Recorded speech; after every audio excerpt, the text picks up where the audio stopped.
कांग्रेस साथ मिलकर के चुनाव लड़ने की कवायद कर रही थी। कांग्रेस के साथ मिलकर केजरीवाल लड़ना चाहते थे। दिल्ली में चुनाव हुआ, यहां भी कांग्रेस उनका साथ देना चाहती थी। तो कुल मिलाकर के एक तरीके से कह सकते हैं कि इंडी गठबंधन की जो विचारधारा थी इसे बनाने की, वो नीतीश कुमार के जाते ही पूरी तरीके से धराशायी हो गया है।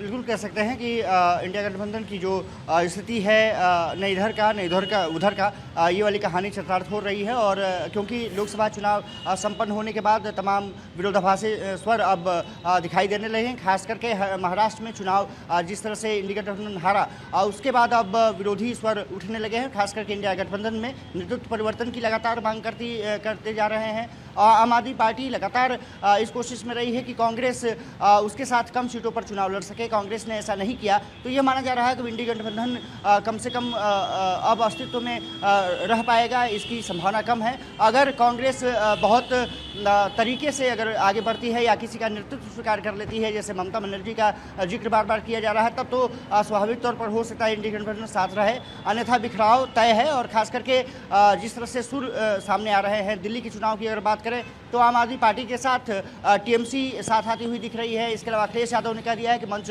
साझा करेंगे।